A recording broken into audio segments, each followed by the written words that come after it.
Isabelle Maréchal. Avec son cœur de justicière, elle parle d'inégalité sans crainte. Elle a été mairesse de Gatineau. Elle est originaire de la région, d'ailleurs. C'est France Bellil qui revient, d'ailleurs, dans un livre qui sort ces jours-ci sur son passage à la mairie. Ça s'intitule « L'heureuse élue » et ça a commencé comme ça. C'est comme ça qu'elle commence son livre, d'ailleurs, en disant « J'ai effectivement été l'heureuse élue ».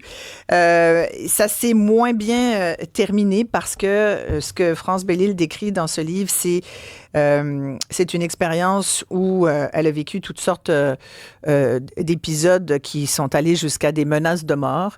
C'est arrivé au moment, d'ailleurs, dans l'histoire, là, pour refaire un peu la genèse, au moment où d'ailleurs, beaucoup d'autres maires et mairesses des municipalités au Québec se sont plaints du climat souvent toxique qui siégeait dans leur au conseil municipal. Parfois, c'est même des citoyens. Hein. Des fois, c'est les conseillers entre eux qui sont pas fins. Des fois, c'est les citoyens qui sont pas fins vis-à-vis des élus. Bref, on a eu beaucoup de démissions, de démissionnaires, des femmes, des hommes qui ont décidé que finalement, c'était beaucoup trop pour eux. Et France Bellil est avec moi. Merci beaucoup d'être là. Merci de l'invitation. Ça va faire 1 an jour pour jour? Ça va faire 1 an le 22. Je peux pas croire. Ça fait c'est vrai? Oui, c'est bizarre. Tu sais, des fois, dans la vie, il y a des affaires, on dirait que ça passe vite. Puis quand tu regardes tout le chemin qu'il a parcouru, la notion de temps est différente. Mais ça a été une dernière année, je dirais, un petit peu de reconstruction pour moi. Là, à ce point-là? Ouais.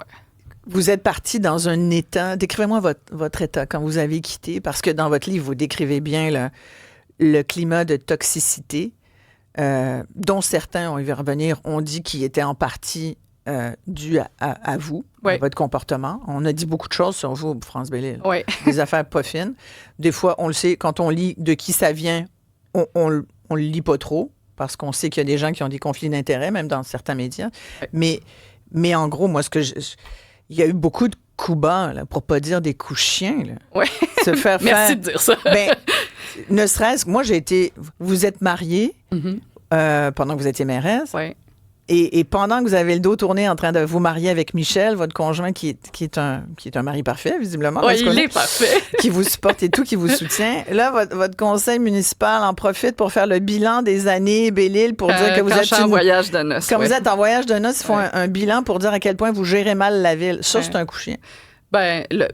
Tu sais, le rôle de l'opposition, c'est de faire de l'opposition. Donc, sur le fond, tu sais, qu'ils disent puis qu'ils fassent un bilan de ce que je fais ou de ce que je fais pas, OK.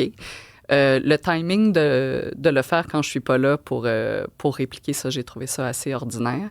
Et le timing aussi, là, moi, j'étais dans les médias avant. Là, quand tu fais des annonces puis des conférences de presse, tu veux que ça rayonne. Alors, tu choisis une bonne journée, une bonne heure, un bon moment. Alors, disons que faire ça 2 jours avant la Saint-Jean, c'était pas pour avoir de la visibilité. Là. Pour moi, c'était clair qu'il y avait une intention autre. Malveillante?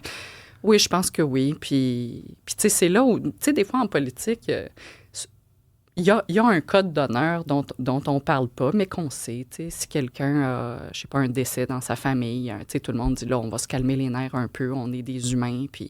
Mais est-ce qu'il y a véritablement un code d'honneur? Parce que je disais qu'il y a vous qui avez démissionné, mais il y en a d'autres aussi.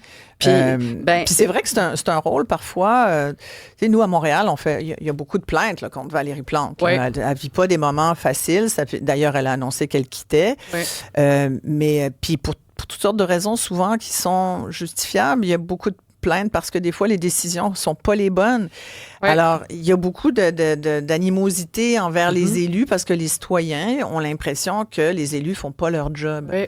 Puis dans une certaine mesure, et c'est ce que j'aborde dans le livre, j'ai beaucoup de métaphores du couple. Oui.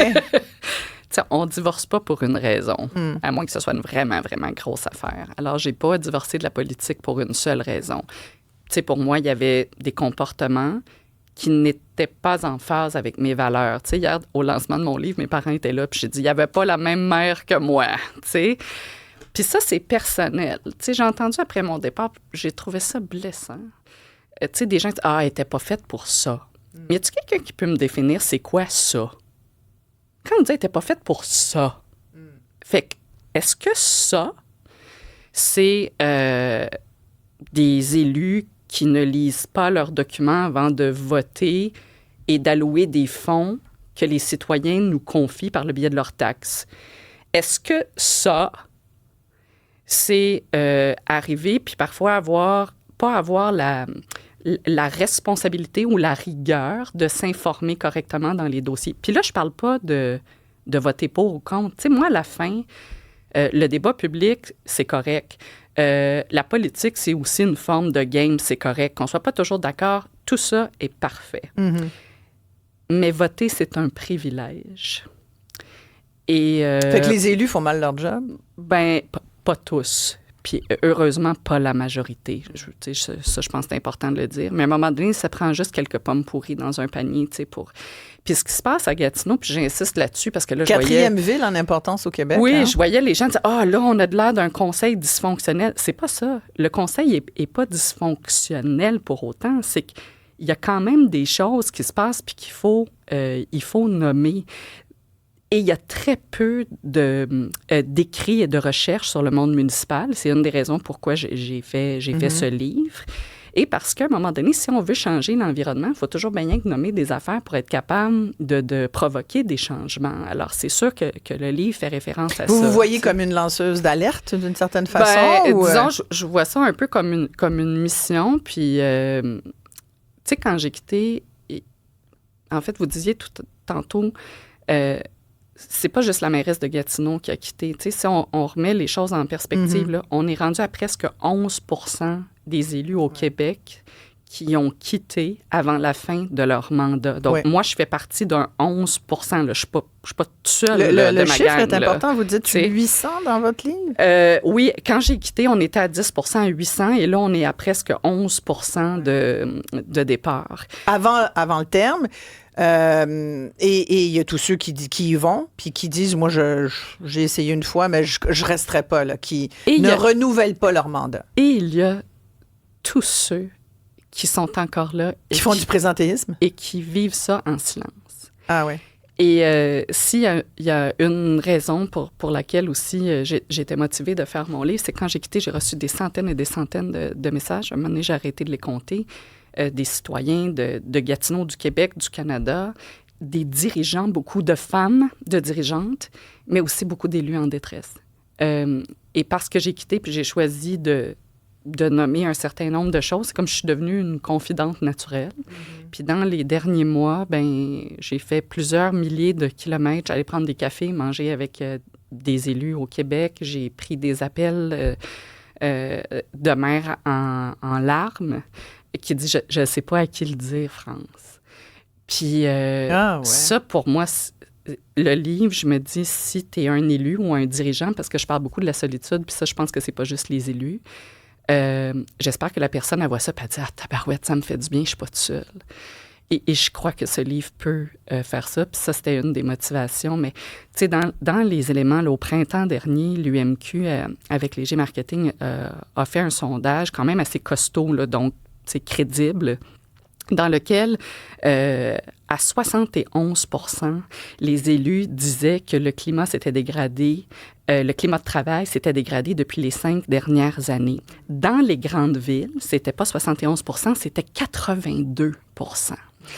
Après, on dit 58 % des élus ont dit avoir vécu de la violence.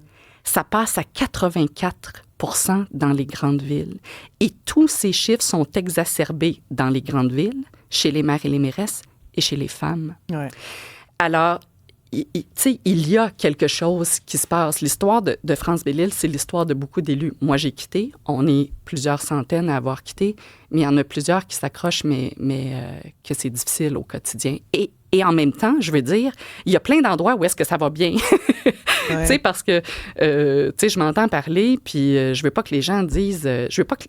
C'est paradoxal parce que j'ai quitté cette vie-là, mais en même temps, je maintiens que l'engagement politique est important. Moi, je suis partie pour des raisons de santé parce qu'à un moment donné, ça marchait. Vous n'auriez pas pu faire, de ce que je comprends de votre livre, vous n'auriez même pas pu finir votre mandat, là. Non, mais moi, j'aurais souhaité me rendre à l'automne pour ne pas déclencher d'élection partielle parce que, tu sais, dans ma tête, là, le personnage principal dans le film, il ne mourrait pas avant la fin, tu sais. Mais physiquement, c'était plus possible. Dans les dernières semaines avant mon départ, je voyais les mots dans ma tête et je n'arrivais plus à les dire. Et quand tu fais l'équivalent d'à peu près 2 heures d'entrevue par semaine à répondre aux médias, c'était devenu tellement angoissant pour moi parce que ça me demandait tellement d'énergie de me stimuler l'adrénaline là, pour être capable de performer puis de répondre aux médias. Puis quand j'avais terminé, j'avais l'impression que j'avais couru 10 km en 10 minutes. Là. J'ai été épuisée. Et ça paraissait beaucoup le soir quand j'arrivais. Je parlais avec mon mari, puis à un moment donné, je le regardais, puis j'étais là, OK, attends, Michel, là. Attends une minute, là. Attends. Puis là, les mots étaient là, puis là, il fallait que j'attende d'être capable de les formuler. Et c'était de l'épuisement. C'était de l'épuisement, puis c'est comme si tout mon corps là, me disait qu'il fallait que je parte. Puis là, avez-vous eu des idées noires? Un peu. Dans les dernières semaines, là, je compare ça à un rhume de cerveau. Là. J'essaie de trouver une façon de l'expliquer. Tu sais, comment des fois, on est tout pris. Là. C'est comme j'avais l'impression que tout était pris dans ma tête. Mais est-ce que c'est une dépression, France? Je pense que oui. Ouais.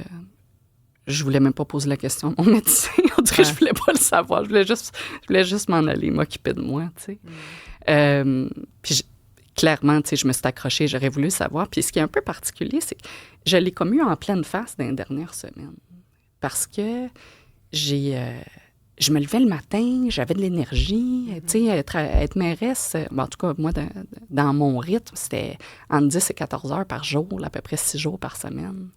Puis j'étais capable de participer aux discussions, j'étais vive d'esprit. Mais à un moment donné, mon corps s'est mis à m'envoyer plein de signaux. Au début, tu penses que tu es peut-être juste fatigué parce que tu as un rythme effréné. Puis à un moment donné, tu te rends compte que c'est plus que ça. Mais oui, vous parlez de vos journées Céline Dion, là. Tellement, là, c'est au quart de tour, vous n'avez pas une minute pour respirer. On parlait de votre conjoint, Michel, qui texte votre chef de cabinet, Martin, puis que les deux se disaient comment elle va. La colombe, qui était le mot de code là, pour de Colombe is in the house, là, genre un peu. Là, et on se dit, ma foi, mais je pense que comme citoyen, on sous-estime ça. Les citoyens ne savent pas à quel point c'est pas une job. Là, c'est un engagement. Puis mais complètement total. Quand on y va, vous le dites, la famille est embarquée là-dedans. Tout le monde y va. Là. Oui, tout le monde y va. Puis dans les dernières semaines, on s'entend que l'actualité nationale, internationale, elle nous gâte là, ces temps-ci. J'ai eu tellement mal. Puis c'est pas une affaire d'allégeance, mais j'ai eu mal pour Justin Trudeau. Juste sur comment on parlait de lui, comment on le traitait, là. C'est pas par allégeance politique, mais tu sais, à un moment donné, la personne publique, on peut l'appeler le politicien, mais on peut aussi l'appeler l'humain politique. Là. L'humain politique qui ne compte pas ses heures parce qu'il a des responsabilités, qui mange pas avec ses enfants, qui rate un souper de fête ou qui doit être quitté pour une urgence. C'est une vie improbable, France, quand même. Ça vient quand même aussi avec, il faut le dire, là, d'un point de vue citoyen ordinaire, ça vient avec beaucoup d'avantages tout de même.